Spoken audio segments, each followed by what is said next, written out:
You're looking to grow your business. You want to take things to the next level. And having a strong brand is really important to making that happen. However, the budget maybe isn't as big as the vision you have of your brand. And you're wondering, how do you grow your brand on a budget?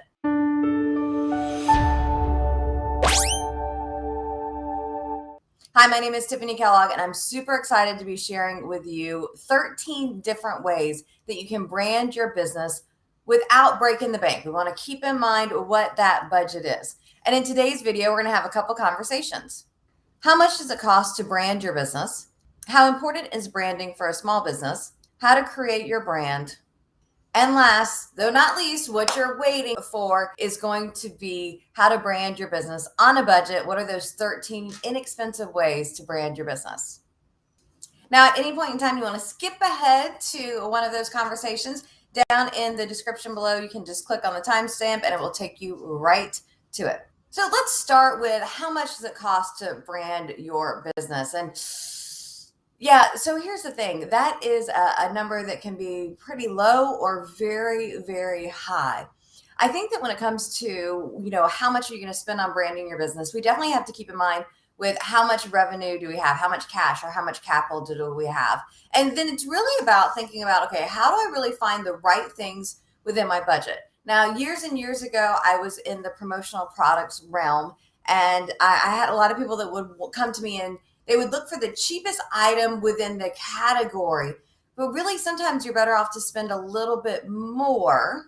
Instead, you want to get the pen that's going to stay on people's desk for years. This is Javelina Stylus, one of my favorites. It is a little bit more expensive. I'm not in the promotional products business in the world, so I'm not trying to sell it to you. It's about 10 cents more than its counterpart that comes from another company, but the ink cartridge is different. That one, this one is amazing. I've had people that have kept this pen for 5 years that have come back and said, hey, and I know that it was 5 years because it's like every year I would do a different pen. And they'd be like, hey, I want a new cartridge for the pen. And I'm like, it's 70 cents. Here, have a new pen versus getting you the cartridge. But that's the value. So when we think about what does it cost, there's all kinds of different considerations. It can be small budget. It can be large budget. Just keep in mind that we don't want to always go cheap, cheap, cheap on some things. Quality is going to be important. Often people are asking, how important is a brand for a small business? Yeah, I get it. We've got the Nike and the Dillards and the Nordstrom and the Macy's, the Volvo, the Cadillac. Those are the big businesses. What about my small business? A lot of times, if you have a small business, you're probably going up after a big name brand. If you're the local restaurant, then you're competing against all the chains. If you're the local convenience store, you're competing against Wawa and Buc-ee's. I mean, there's a lot of competition out there when you're competing against the big guys and you're the local guy. So I think branding is so much more important.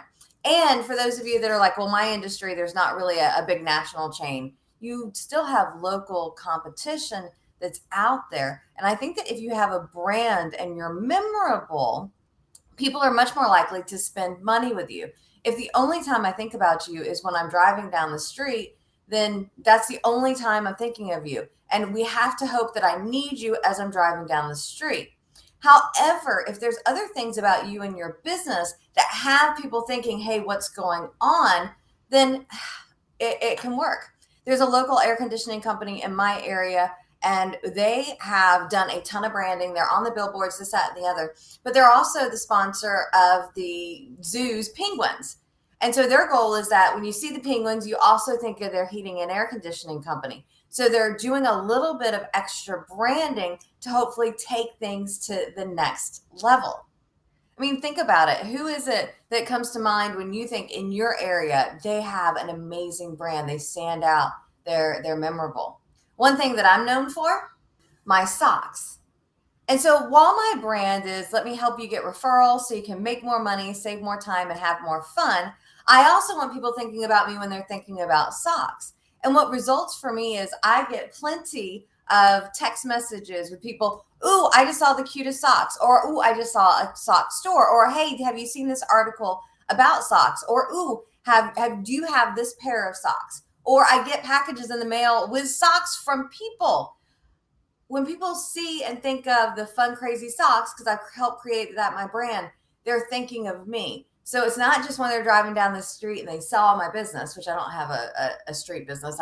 Well, nowadays I'm all virtual, but they're thinking about me anytime that they see the socks. And so you have to begin to think, how can I be memorable? How can I stick in people's minds? Because if we can have that happen, then they're more likely to buy from us, as well as they're more likely to refer us. So how do you create your brand? I think there's a lot of things that you want to take into consideration. What do you want to be known for? How do you want to be seen in the community? What do you want to come top of mind when people think about you and your business? And yes, it is about your industry, but it's also about what are you helping create for your clients. And it's also a little bit of your flavor. Now, if you're the business owner, you can maybe create it in your way, especially if you're a solopreneur. If you have a slightly larger business, you may need to take into consideration your team and the people that work for you. Now, again, a huge conversation that we're having on how to create a brand, so much so that I wrote a book, Socks to Success, Be Memorable. It's actually all about how do you create that brand so you can get more referrals. So it certainly applies to the sales world. And I do have a full video here on YouTube just on how to create a brand. Now let's look at how we're going to brand your business on a budget. We're looking at those 13 inexpensive ways to help you grow your business. Number one, a logo. So I think that your logo is such an important and an integral piece of what you do that I encourage you to spend a few bucks on it. I get that you can create a logo for free sometimes, but I do highly recommend that you work with someone. Now, if you've got the money, I always love working with a local graphic designer, and that could cost you 100, 200, 300, 500 bucks, depending on exactly what you're looking for. If that's a little bit high for your budget, Fiverr and Upwork can do some pretty amazing things. Now, I haven't had as much luck with Fiverr. I've tried it once or twice, but I know people that swear by Fiverr being awesome. I am a huge, huge fan of Upwork. I get a ton of stuff done on Upwork. And so you can go to Upwork, like the person that's editing this video is from Upwork. The person that creates the thumbnail for this video is on Upwork. So I'm able to utilize people from across the globe to really fit within my budget. And so what I like about Upwork is you can say, I want a logo, here's what I'm looking for, and here's my budget. And people can kind of give you their ideas and say, yes, I'm willing to work for that, or you don't hear from them if they're not. Now, one thing you have to be aware of, it doesn't always work. So I would look back, I probably would say I'm 90% of the time or more happy with what I've gotten on Upwork. Most of the time, if I'm not happy, I'm satisfied. I think there's a big difference there. Happy is like, yeah, I would hire you again. Satisfied is like, eh. I've only had a couple people let me down, but I've done a ton on Upwork over the past few years. And so I highly recommend finding some folks there if you can't find the budget to work with somebody locally. Number two, business cards. Now, I mentioned a little earlier in the video, this is one I don't think you should skimp on business cards. Now, it's a whole nother conversation of, are business cards still valid?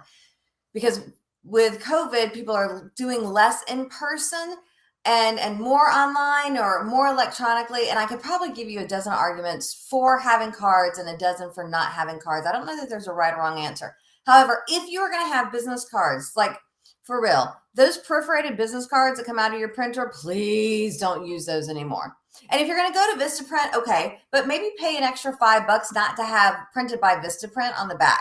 Like if you're so cheap, you can only afford $4.99 for the cards, and you can't afford $9.99 for the cards, like then don't have cards. Because when I get it and it's flimsy and it's stock, your massage therapy card, your contractor's card looks like 17 other people that did it. Like pay a few bucks.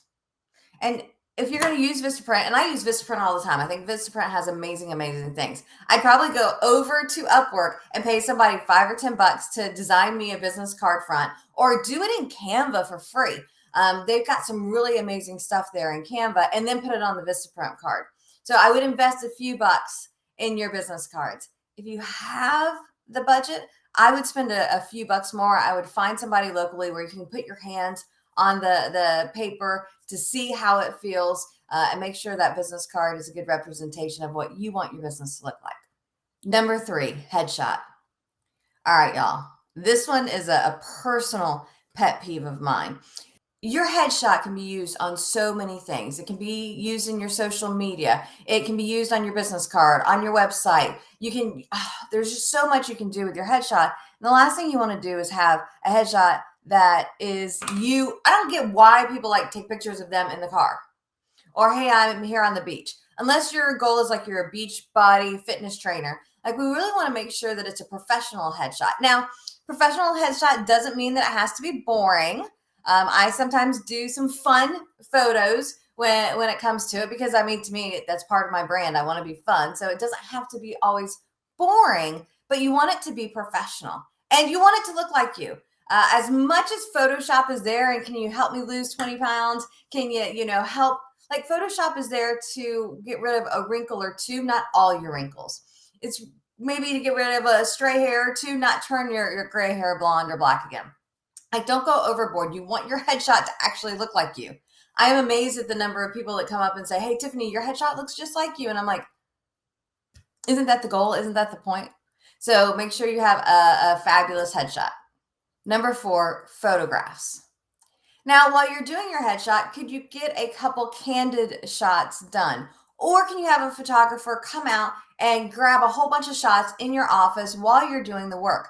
I think, yes, there is stock image that you can get for free and low fee. However, if you can work out a great deal with your photographer to come out maybe just for a short amount of time and capture a ton of images that you can use over the next year, I think that definitely helps elevate you. Number 5, name tag.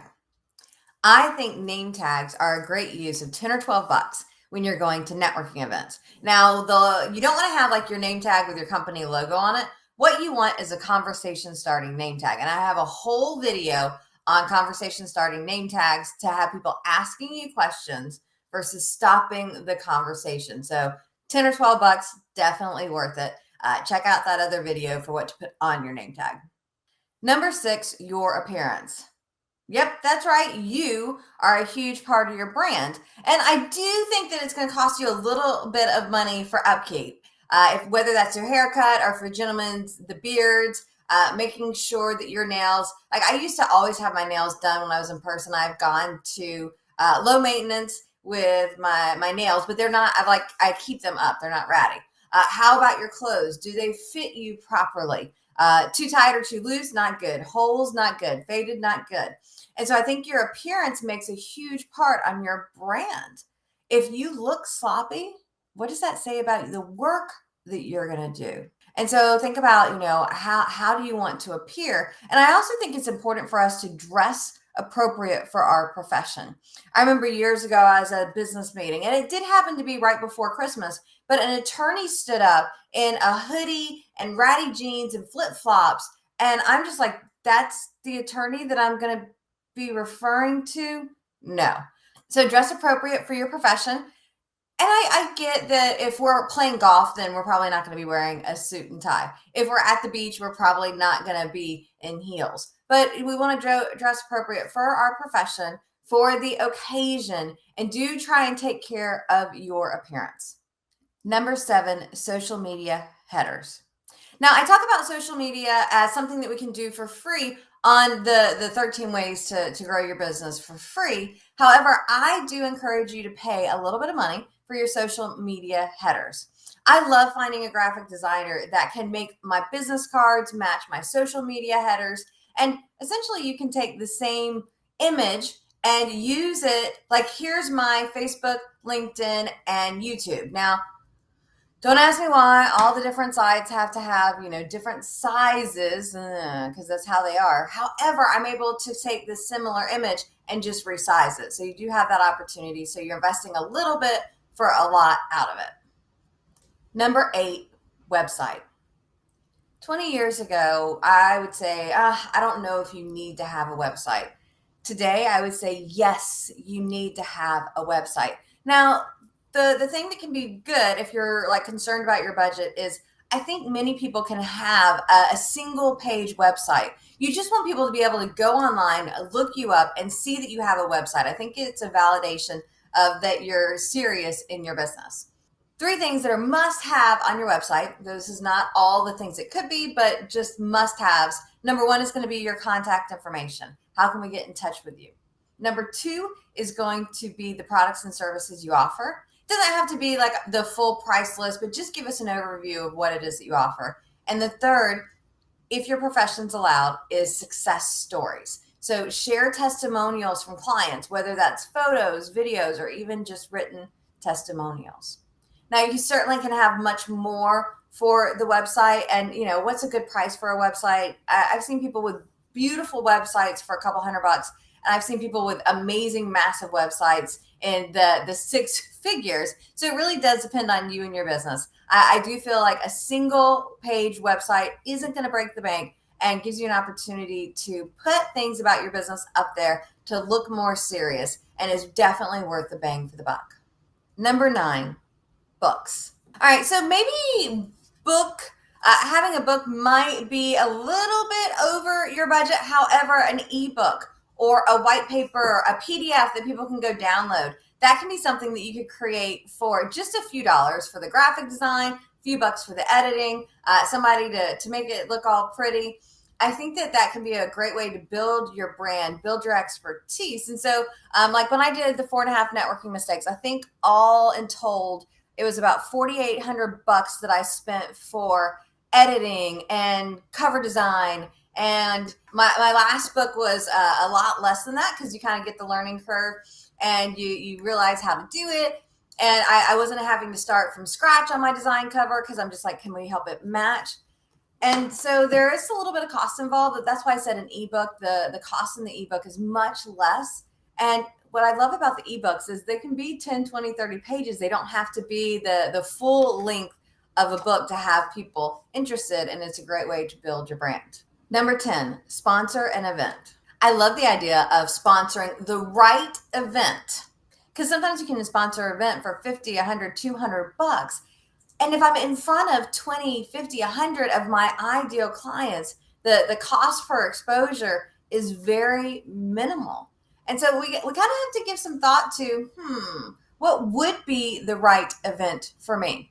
For many years, ThreadArt, my promotional products company, was the title sponsor of the BNI member extravaganza.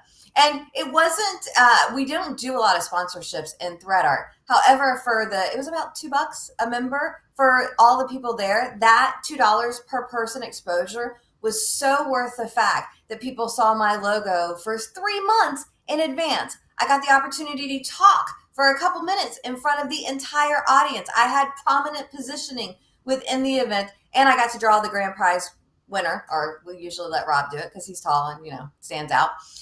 But so it was really a great way of maximizing our dollars.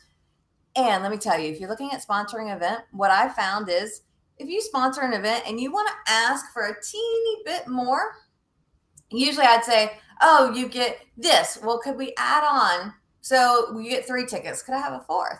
Or you get, placement. Can I have the best location for my table? I mean, it's amazing if you ask for things, what they're willing to do if you're giving them money to sponsor. And so, it depends on your budget. But for me, the $2-ish per person to be in front of that audience for that exposure leading up to the event, during the event, was totally worth it.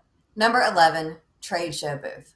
Some trade show booths you can acquire for about $50 for the event, though I also know that there's some that are $5,000 for the event. So it's going to depend on your budget. It's going to depend on whom you're looking for. One thing to consider, though, is how many people are you going to be in front of? Are they the right people? And what are you hoping to get out of the event?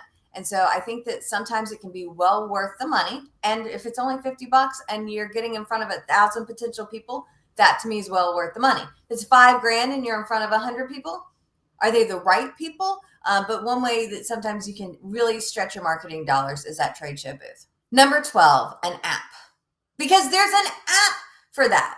And here's the thing, this may work well in your business and this may not. It doesn't, like all these things that I'm mentioning doesn't work for every business. I just wanted to kind of give us some ideas. Applications can be made for the phone and people are on these all the time. And you can get apps done for a couple $100, depending. Now, I know some people that have apps that are tens of thousands of dollars. It really depends on what your application is going to do. However, is there an app that would work well in your business? What is the simplistic way to make that happen? Because it gives you the opportunity to, hey, you are on their phone and in their minds. And what a great way to brand your business. Number 13, affiliate marketing.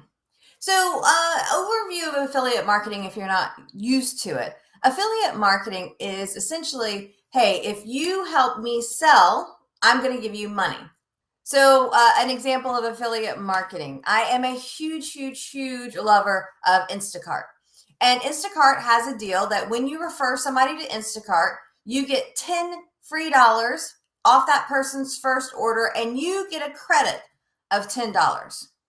Now, I'm not a huge fan of Instacart, if you're out there watching this, of the fact that you only get this 5 times, because within the first month, I had already referred 5 people over, and that was 3 years ago. How many more people could I refer? Because, and not that I don't refer all the time. I'll leave my link below. If you don't use Instacart, oh my gosh, it's so awesome. I love not going to the grocery store or the pet store or the liquor store or Sam's or Costco's. It's brilliant. But so every time that I would refer somebody, they would give me a $10 credit. So does it cost me as a business owner if I'm giving the credit? Or some affiliate marketing will do where it's like you actually get a check. And so this one does cost you money. But one of the things I love about this idea of affiliate marketing is, while it does cost you money, it also gives you the opportunity to get more people through. So you're not paying per se. I mean, you're paying, but you're only paying when somebody else pays you. So there's that opportunity. Now you have 13 inexpensive ways to help you brand your business. And there's another 13 free ways to brand your business. And I'm pulling these all straight from Socks to Success. In here, I actually talk about 113 different ways to brand your business. We've explored 26 so far. I've got some other videos on branding here on YouTube, so you can check those out to get a few more, or grab the book to get you the entire list, plus some fun ideas on your branding. Do me a favor in the comments below. Let me know, of the 13, which is the one that you're ready to try, or which one do you think would be better free, or is that going to break the bank for you? And what inexpensive branding have I missed? I look forward to reading your comments. While you're down there, be sure to like the video and subscribe to the channel. And I look forward to seeing you soon. Happy networking, y'all.